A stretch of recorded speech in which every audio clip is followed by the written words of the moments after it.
PIA वालों की जो मार्केटिंग एजेंसी है, उन्होंने जो पोस्टर लॉन्च किया है पेरिस की फ़्लाइट का, मतलब वो मीम ही है, मतलब मीम से कम तो कुछ नहीं है।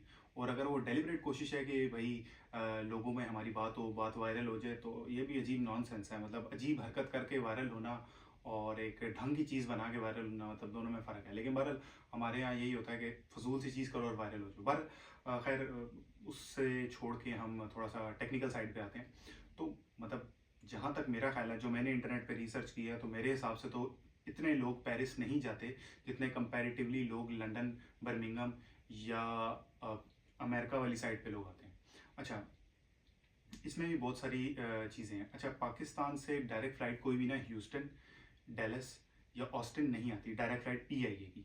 तो बाकी भी कोई नहीं आती ऑब्वियसली। तो मेरे हिसाब से जो पेरिस इन्होंने लगाया है, इसके बजाय अगर ये ह्यूस्टन या डैलस की कर देते, तो वो ज़्यादा जो है वो फ़ायदेमंद होता। मतलब लोग बहुत ज़्यादा ट्रैवल करते हैं। पर्टिकुलरली छुट्टियों के टाइम पे, अक्टूबर, नवंबर, शादियों के टाइम पे बहुत ज़्यादा लोग ट्रैवल करते हैं। पता नहीं, शायद इनके पास कोई अलग से स्टैटिस्टिक्स होंगे जो फ्रांस, पेरिस इतने सारे लोग जा रहे हैं जिस समय इन्होंने फ़्लाइट शुरू की है। मेरी तो समझ से बाहर है। या ये होगा कि जी वो मेरे अंकल रहते हैं, तो मैंने कहा चलो जी फ़्लाइट शुरू कर दूँ, क्योंकि हमारे यहाँ तो यही होता है, अपनी बोटी के लिए दूसरे का बकरा जो है फुल हलाल कर देते हैं और चलो जी आगे आगे लगाते हैं।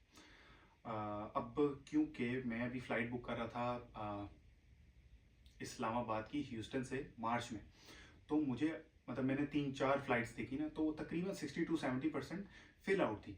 और मैं यही सोच रहा हूँ कि अगर इसकी जगह पीआईए की फ़्लाइट होती तो लोग क्यों ना प्रेफर करते पीआईए को, क्योंकि पीआईए अगर आती है तो कम से कम 6 से 7 घंटे कम लगाएगी। लेकिन प्रोवाइडेड उसमें 3 चीज़ें होनी चाहिए। एक तो सर्विस अपनी बेहतर कर लें, और दूसरी बात ये है कि ये जो ड्रामे, मतलब इसको भी सर्विस में ही कहेंगे कि सामान रह गया, फ्लाइट लेट होगी, फ्लाइट जल्दी निकल गई। पिछले दिनों मैंने सुना था फ्लाइट जल्दी निकल गई थी। तो ये वाली अगर ड्रामेबाजियाँ अगर कम करते, तो लोग 6 से 7 घंटे बचाने के लिए डेफिनेटली पीआईए को प्रेफर करेंगे। आई नो उस तरह कंफर्टेबल नहीं होगी, लेकिन स्टिल लोग जो है ना 8 घंटे जहाज़ में फालतू बैठना पसंद नहीं करेंगे, क्योंकि कतर की जो फ्लाइट है पाकिस्तान, मतलब इस्लामाबाद से चलती है रात को 2 बजे, मतलब 2 AM पे चलती है, और उसी दिन मतलब उसी डेट पे शाम को 4 बजे पहुंचाती है। ठीक है, क्योंकि यहाँ अमेरिका और पाकिस्तान में 10 से 11 घंटे का फ़र्क भी है, तो वो एक अलग चीज़ है। तो वो सब मिला के सेम डेट पे शाम को 4 सवा 4 बजे लैंड होती है कतर की फ़्लाइट। तो यही अगर पीआईए की डायरेक्ट फ़्लाइट होगी और वो सुबह 8 बजे चलती है, तो वो सेम डेट को 4 बजे पहुँचा भी देगी। तो पता नहीं क्यों नहीं इसको स्टार्ट करते, क्या चक्कर है? या शायद इनके जहाज़ इतनी देर चल नहीं सकते, 12-14 घंटे डायरेक्ट चल नहीं सकते, ये मेरी समझ से बाहर है। ये मतलब जितना पैथेटिक इकोनॉमिकल इनका सिस्टम है ना पीआईए का, उतना ही पैथेटिक मुझे लगता है इनका जो मार्केटिंग एजेंसी है वो है, जिस तरह की इन्होंने मीम बनाई है। तो बहरहाल yes, I guess this is it for today. सोच रहा हूँ मैं थोड़ा सा रेगुलर हो जाऊँ। हर दफ़ा हर वीडियो में मैं यही सोचता हूँ, लेकिन फिर कुछ ना कुछ बीच में आ जाता है। तो yes, this is it for now. इंशाल्लाह मिलेंगे फिर। अल्लाह हाफ़िज़।